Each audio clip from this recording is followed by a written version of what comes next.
Hello, hello, hello, and welcome back to some Joe Ventures videos. And here we are. We are doing a quick little recap on this forum post that Frontier did. They are putting up a new version of Planet Zoo, the update 1.1. It's going to change quite a few things, and they just put up a little post on the forum, and we're going to have a little read through here. It's coming on the 17th of December. So that'll be fun to see. Okay. Hey, old zookeepers. It's the most wonderful time of year, and it's only fitting that we celebrate with our Planet Zoo community. We're pleased to announce the free update 1.1 is coming on the 17th of December. Okay, got that. Thank you for your feedback. This is good because a lot of us gave a lot of feedback. This free update includes a variety of different features. Here's a small overview and show you why they've been implemented and how they may affect your gameplay. Okay, here's the first one. This one helps a lot.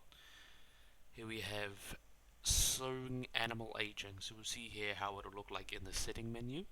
I assume there's a slider there, slow animal aging. So you can go from 1, which is the in-game speed now, and then you could probably go 1.5, double it. It's a slider, so I assume it just depends. Okay, slow animal aging. I think I'll actually zoom in a little bit for that. There we are, over there. Slow animal aging. We've received some feedback regarding the in-game time in Planet Zoo.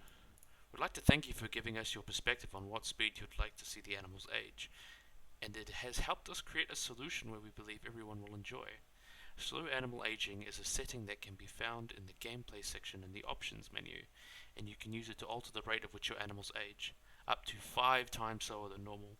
Now that's going to be pretty slow, but even putting it on 2 times or 3 times faster than normal would be perfect, I think.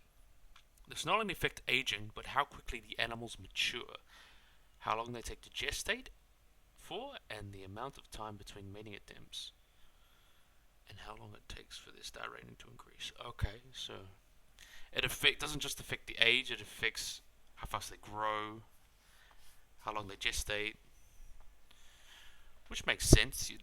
Everything else would go slower, so it gives more time to you to actually enjoy the animals instead of like when you're running a huge park and then like there's 30 animals breeding over here and 30 over there, and you're like, jeepers, what am I gonna do?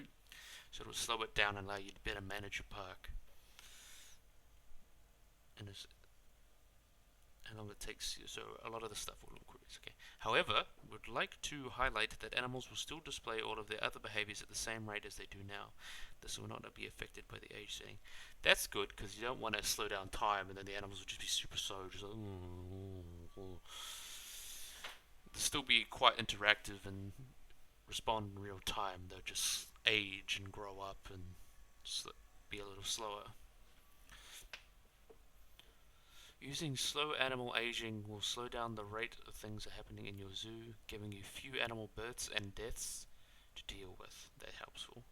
The settings will be available in all modes: career, sandbox, franchise, and challenge.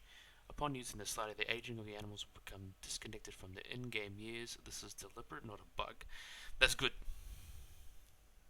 So we can actually use it now. Okay. Now here's the feature that I was talking about, but it's finally in. Intermediate family on animal information panels. We are introducing immediate animal family information, which you can see by selecting an animal and viewing their social tab, included in the information panel. Through this, you'll be able to learn the animal's parentage, siblings, and direct descendants. This should help prevent inbreeding in zoos and keep your animals healthy. Now that's good because right now it's really hard to tell which animals are related and which ones you kind of don't want to breed. But now this is similar to something like in Zoo Tycoon 2, where you could track your parentage and say mother, father, sister, brother, things like that. So you can make sure that you're not breeding within your family and making sure you can keep your animals as genetically diverse as possible. And then we got another one, animal pack behavior. We have introduced pack systems specifically to canines. This applies to timber wolves and African wild dogs. Alphas are stable within a pack structure, and members won't normally fight unless they are overcrowded. All juveniles will be added to the pack structure. All pack members will be listed in the animal UI. Okay, that helps a lot because this animal UI will be able to... Hold on, let me just close my door.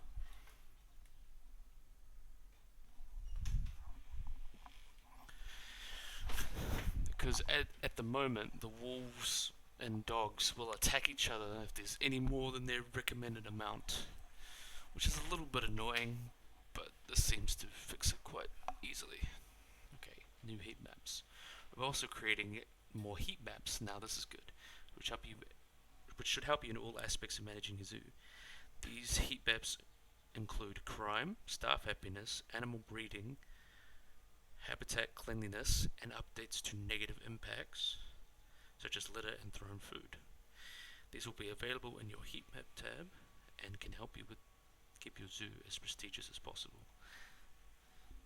So that's good because sometimes it's hard to tell where crime is and things like that. A lot of these other management things, it's very difficult. So that's going to be improved, which is good. And we got improved social behaviors. The team has also have added new social interactions for the ring-tailed lemur and red-ruffed lemur, meaning you'll see the lemurs interact with each other, both adult to adult and juvenile to juvenile. Make sure your animals have enough space to display their behaviors, theaters, and are happy in all aspects, and they'll be able to form these social interactions. So with these new animations and such, you will need to make sure your animals are happy and healthy.